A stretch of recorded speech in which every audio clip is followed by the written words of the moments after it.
Mortal Kombat 11 is a game that I hope has a great amount of growth in 2020. As we enter the new year, we are definitely going to be getting some new content, and that's what I want to focus on in today's video. What's going to be coming, what we can expect to come, and what I feel needs to come so that MK11 can have a strong presence among gaming in 2020. So the first thing that I want to point out is that the classic MK2 skins for Katana, Jade, and Scarlet are still on rotation until January 4th. So when this video is uploaded, which I hope will be around January 1st or 2nd, you all still have 3 days to get the skins for Katana, Jade, and Scarlet. These skins can be acquired through the in-game Time Crystal store, not the PlayStation store, and the price for these skins vary because they also come with 3 different gear pieces and a victory animation. But if you happen to already have some of the gear and the animations, the price will go down. Personally, I'm not a big fan of the fact that it's so expensive to get these skins, considering that there aren't that many ways to earn time crystals. Playing Kombat League will get you some, but it's not a lot. You get like 50 in a daily challenge, and maybe you'll get 50 more through random Kombat League matches. Sometimes you have to pray and hope that you'll get them in a Towers of Time if you haven't already played the Gauntlet Tower, which actually should get you plenty of time crystals, actually a lot of time crystals. But that's over the course of 30 stages, which is massively time consuming. So really your best bet is to just buy the time crystals off the PlayStation store. But I do encourage that if you do not want to buy the time crystals, don't buy them. I really do want Katana's MK2 and Jade's MK2 skin, but I personally will not give in to buying these things. There is no word yet on what will happen after January 4th with these skins. I really hope they don't go away for like 6 months and then they come back for daily rotation. I really do hope there's a way you can unlock them through playing at Towers of Time or finding them in the crypt. Just something that will make them available to us in another way that's not the Time Crystal store or waiting like 6 months for another daily rotation or something like that. Anyways, let's talk about the bigger content that is going to be coming, and that is characters. The month is January, and if you're up to date with the Kombat Pack dates, you would know that the Joker is the character we are going to be getting in the month of January, and specifically on January 28th. At the time of making this video, NetherRealm, the NetherRealm Twitter account just put out a fun little teaser video implying that a gameplay trailer for Joker is probably going to be coming soon, so keep an eye out for that. They also did show an intro dialogue between the Joker and Cassie Cage at the Game Awards and showed that he doesn't look like a TikTok star anymore, which is really awesome because he really does look nice too. The next and last confirmed DLC character we are going to be getting is Spawn, who will be coming out on March 17th. And we really don't know much about him other than what he looks like, and that he will be voiced by Keith David, who voiced him in the animated series and is pretty much the voice for Spawn. So those are the characters that are confirmed to be coming out. There are other characters that haven't been officially confirmed yet, but they have a very, very high chance of making it into the game sometime in 2020. If you remember, a while ago, someone went into the Nintendo Switch files for MK11 and found a lot of interesting things that included intro dialogues for DLC characters and the base roster itself, the DLC characters themselves, and much more. And in those files, it revealed that we will be getting Fujin, Sheeva, and Ash Williams. Now, if you know, those characters have not been officially confirmed anywhere, but it's very likely we will be getting them. If you remember in Shang Tsung's gameplay reveal trailer, they also did reveal Nightwolf and Sindel by name and teased Terminator and Ash Williams by adding a chainsaw noise at the end, and then Bruce Campbell, who portrays Ash Williams, sharing that trailer and saying some cheeky stuff like, wow, I gotta check this game out. And then surprise, surprise, he's not in the Kombat Pack. So a lot of people want to pretend that he's actually not going to be coming because Bruce Campbell actually did say in an interview that he's not in MK11, but look, what do you think he's going to say? Of course he's going to deny that he's in the game. That's what they're told to do, and that's what they're told to say all the time. Even Kerry Tagawa at one point straight up said that he is not in MK11, And would you look at that, he is Shang Tsung in MK11. So we will be getting Ash Williams, it's just a question of when we will be getting him. I assume some bump in the road happened between NetherRealm or WB and Bruce Campbell, because him and Sam Raimi own that character and basically have the say, or have whatever say for that character and their rights. So something may have happened that caused a delay for Ash in MK11, but we don't know yet. But we just know that he's probably going to be coming, and at the very least, some character is going to replace him. Some character is going to replace his spot, because there was a rumor that Pennywise was going to be in MK11, but there was some rights issue, so they just replaced Pennywise with another clown. As for Fujin, again, he is in the game files, he has intro dialogues with the other characters, and recently someone did more data mining into MK11 and found that an audio file of all the announcer voices name drops Fujin. Now I can't play that audio because WB will come and literally murder me and my channel, but I will leave a link to that in the description below so you guys can listen. We know that Sheeva was in the Mortal Kombat 11 story, and they did make a character model for her, so whether or not she will look the same as a playable character is a question that's up in the air. She does have intro dialogues in those Switch files, but other than that, we don't really have anything more about her other than her character file is in the game under the DLC section and has some intro dialogues. And now that's about it for the characters, but just because things were not found in the files does not mean we won't get more stuff. Sector and Cyrax are characters in the Mortal Kombat 11 story mode that you can play against, but you can't play as. But the fact that their character models are so detailed, and I believe Sector has 2 different models, has led a lot of people, including myself, wondering if we're going to be getting these characters eventually down the road as DLC characters. Because it is a bit strange, if these characters were just going to be NPCs and nothing more than that, then why would they have very detailed models that look completely different from their MK9 look, and you could say MKX look, but Triborg isn't actually those characters. Now, their moveset when you play against them in story mode is the same from MKX, but that doesn't really matter because you can of course change that if you want to turn them into actual characters. It's an interesting question to discuss in the comments below.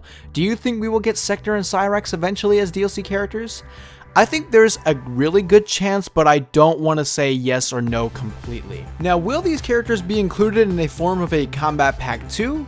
Because I believe if we do get a second Kombat Pack, it won't have 6 characters like this one. Fujin, Sheeva, and Ash might be a character pack, but not a combat pack, if you understand what I'm saying. Or it very well be named Kombat Pack 2 and just have those 3 characters and with a cheaper price than the first. These characters may just be individual releases and not attached to any sort of bundle. We don't know yet, but I do think the most likely scenario is that we will be getting a second Kombat Pack, a Kombat Pack 2, but it will not have 6 characters like our current one. We are also expected to get at least 2 more stages, which is awesome. The stages in this game are already great, and the fact that we are going to be getting more is glorious. According to an audio file found by a data miner, all the announcer voices do name drop 2 stages. The first is the Dead Pool and the Soul Chamber. Again, I cannot play that audio in this video because I do not want to risk anything, but the link will be in the description below so you guys can listen. The Dead Pool was of course seen very briefly in the MK11 story mode, and it looks so good, and I just cannot wait for this stage to be released. The Soul Chamber, on the other hand, isn't a stage we have seen in the flashback scene in MK11 like we did with the Dead Pool, but I did have this thought that maybe, just maybe, that the Soul Chamber in MK11 is actually Shang Tsung's palace from MK Deadly Alliance, and they are just calling it the Soul Chamber in this game. Because think about it, we actually did see that Deadly Alliance stage in the flashback scene. Now of course this isn't a stage that looks that detailed, but that can of course change. Just so you know, this is what the Soul Chamber actually is in MK3 and MK9, so this could actually be what we get just updated in MK11 style.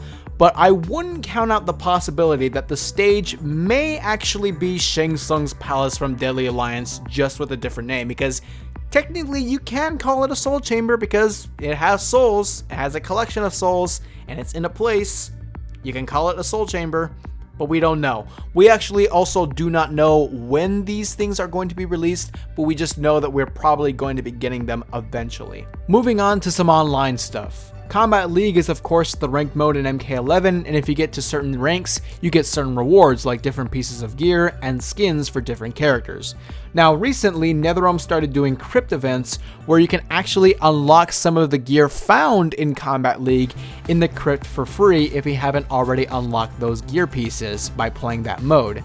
They actually have done this twice already for the gear pieces only so far, but I do think it's likely they will be dropping Kombat League skins in crypt events later down the road. The different seasons for Kombat League actually were data mined months ago, so we knew what the theme of the seasons were going to be and what characters were going to be getting skins, but that went all the way up until season 6, and right now we are on season 6 and we actually do not know what the theme for season 7 will be. This might be an indication of an overhaul in Kombat League because it actually has been very heavily requested that we get some sort of a Wi-Fi filter, because the difference between Wi-Fi and wired connection is like night and day, and I have to say that 80% of the time I play against people with Wi-Fi, it's very laggy and it ruins my rank because sometimes I lose, and it's not really due to me, it's due to the connection because the connection really messes up with what I have to do.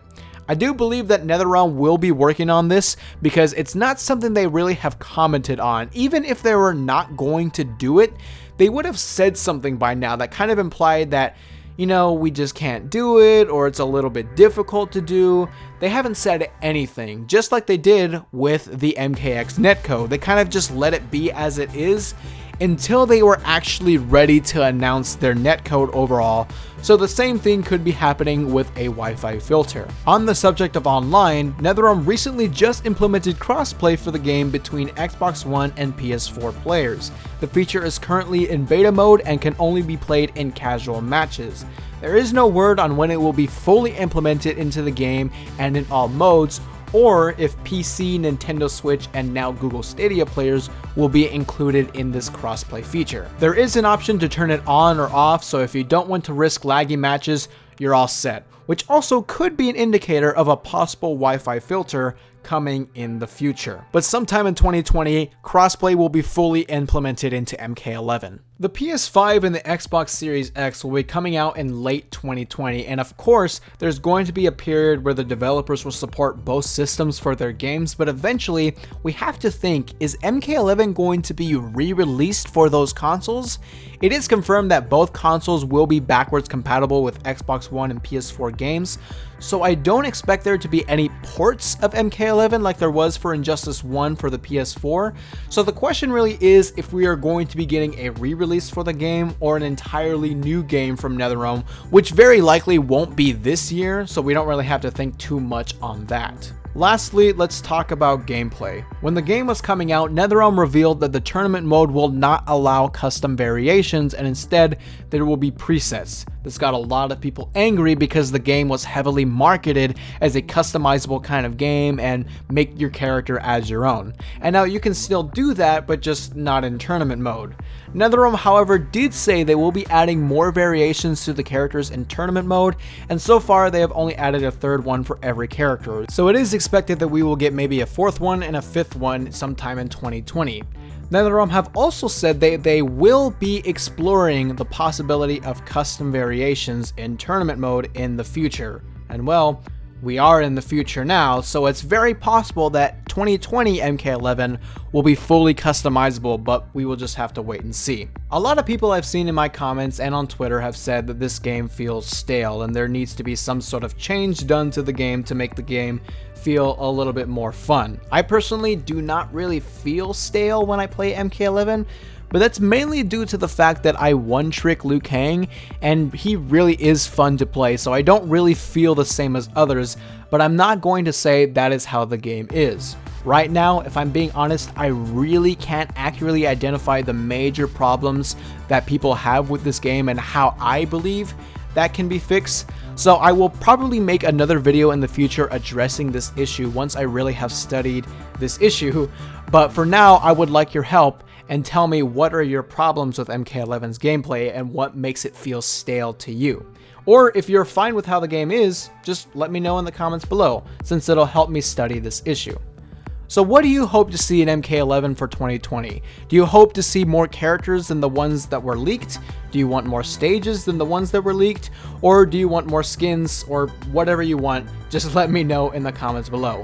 2020 is going to be an interesting year for MK11, and I really do hope it will be a great year for the game, since I really do still enjoy playing it.